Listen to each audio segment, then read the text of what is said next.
Simon Biles जगातील most decorated gymnast. Paris Olympic मध्ये तिने 3 गोल्ड आणि 1 रौप्य पदक मिळवलेलं आहे.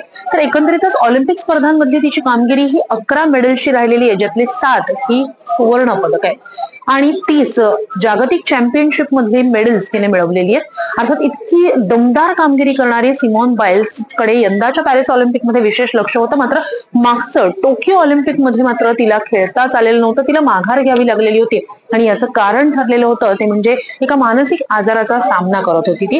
त्यामुळे टोकियो ऑलिम्पिक मधून माघार घेण्याची वेळ तिच्यावर आलेली होती. हा इतका मोठा प्रवास या सिमोन बाइल्सने पार केलेला आहे. इतकंच नाही तर 2021 मध्ये ज्या टाइम मॅगझिननं तिला ऍथलीट ऑफ द इयर म्हणून गौरवलं, त्याच सिमोन बाइल्सनं मी टू प्रकरणात या टीमच्या म्हणजे जिम्नॅस्टिक टीमच्या डॉक्टरवरच लैंगिक शोषणाचा आरोप केलेला होता. हे आता आपल्या सगळ्यांना माहिती असणारा तिचा इतिहास आहे. मात्र याआधी अगदी लहानपणापासून ते जिम्नॅस्टिक मधलं 6व्या वर्षापासून सुरू होणारं करिअर ते 27व्या वर्षीपर्यंत 40हून अधिक मेडल्स मिळवणारी सिमोन बाइल्स हिचा हा संपूर्ण प्रवास निश्चितच अजिबात सोपा नव्हता. अडथळ्यांशिवाय तर अजिबातच नव्हता. अगदी टप्प्याटप्प्यावर तिला संघर्ष करावा लागलेला होता.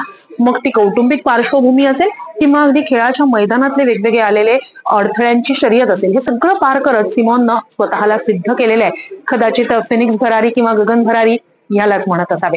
अशाच माहितीपूर्ण व्हिडिओसाठी तुम्ही पाहत राहा झी 24 तास डिजिटल.